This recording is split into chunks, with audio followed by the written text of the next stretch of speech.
আমার চতুর্থ ভ্লগে আপনাদের স্বাগতম। আপনারা কি একটু অবাক হয়েছেন যে ভিডিওর শুরুতেই কেন তেলাপোকা, আর এই তেলাপোকাটাকে সিমি এত কামড়াচ্ছে কেন, বা এই তেলাপোকাটা কই থেকে এলো? আর আজকের এই ভিডিওতে তেলাপোকা ধরার এই গল্পটি আপনাদের সাথে শেয়ার করতে যাচ্ছি।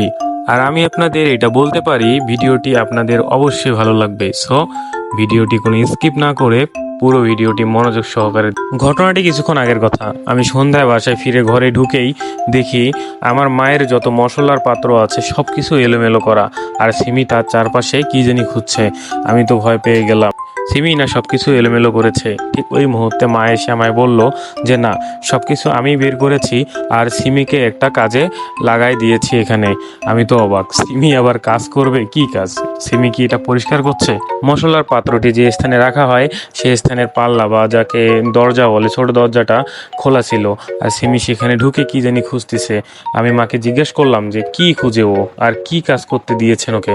মা তখন বলল যে মশলার পাত্রগুলি যে স্থানে রাখা হয় সেই স্থানে প্রচুর পরিমাণ তেলাপোকা থাকার কারণে আমার মায়ের অনেক সমস্যা হয়। আর আমার মা লক্ষ্য করে দেখেছে আমাদের সিমি কিন্তু তেলাপোকা মারতে প্রচুর পরিমাণে দক্ষ, আর এজন্যই আমার মা সিমিকে এনে এখানে তেলাপোকা মারার কাজে লাগিয়ে দিয়েছে। আর সিমিও কিন্তু একদম দক্ষতার সাথে তেলাপোকাকে খুঁটে খুঁটে খুঁজে বের করার চেষ্টা করছে। শেষ মুহূর্তে সে কিন্তু একটি তেলাপোকা দেখতে পেরেছে, আর তেলাপোকাটাকে ধরার জন্য সে তার পর্যাপ্ত পরিমাণ বুদ্ধি এখানে প্রয়োগ করছে কিভাবে সে তেলাপোকাটাকে ধরতে পারে। আর আমার মা সাইডে দাঁড়ায় দাঁড়ায় সিমিকে পর্যাপ্ত পরিমাণ উৎসাহ দিচ্ছিল যে যেভাবেই হোক তেলাপোকাকে ধরতে হবে। আর আমি অবাক হয়ে ওদের কাহিনী দেখছিলাম আর মনে মনে হাসছিলাম। অবশেষে সিমি কিন্তু এটি তেলাপোকা ধরতে সফল হয়েছে, আর সে তেলাপোকাটিকে ধরার পর তেলাপোকাটিকে মুখে নিয়ে খুশিতে ছোটাছুটি শুরু করলো।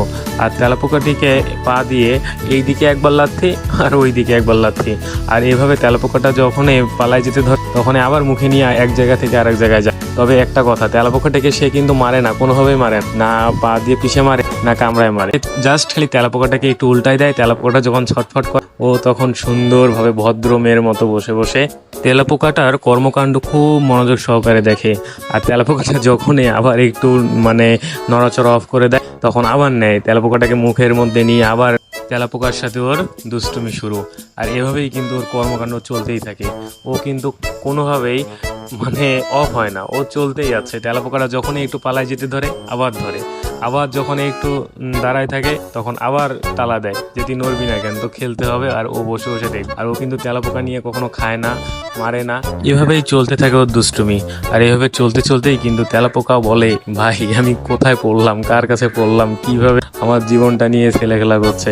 আর ওকে কিন্তু আমি যতই আটকাইতে চাই না কেন ও কিন্তু থামবার পাত্র না। যতক্ষণ না পর্যন্ত আমি তেলাপোকাটাকে সারাই দেবো বা তেলাপোকাটা একদম নিশ্চিহ্ন হয়ে যাবে ততক্ষণ ওর দুষ্টুমি তেলাপোকার সাথে চলতে যাচ্ছে। তেলাপোকা কেন নড়বে না? তেলাপোকাটা যদি মারাও যায় তারপরও ও তেলাপোকাটাকে বারবার লাথায় বলবে যে তুই দৌড়া, তুই পালা। আর মরা তেলাপোকা কিভাবে পালাবে? দেখেন, প্রায় আধা ঘন্টা ধরে তেলাপোকাটার উপর এইরকম অত্যাচার চালানোর পর তেলাপোকাটার অবস্থা কি করেছে। তেলাপোকাটা শেষ, তারপরও ছাড়তিছে না, তারপরও চলতে আছে। আর আজকে এই পর্যন্ত আমাদের ভিডিওটি। আপনারা অবশ্যই আমাদের চ্যানেলটি সাবস্ক্রাইব করবেন, আর ভিডিওটি যদি ভালো লাগে তো কমেন্ট করে জানাবেন, লাইক দিবেন এবং শেয়ার করিয়ে। আর অবশ্যই আপনারা আমাদের সাথে থাকেন, সাপোর্ট করবেন। আজ এই পর্যন্তই, দেখা হবে অন্য কোনো ভিডিওতে অন্য কোনো দিন। আল্লাহ হাফেজ।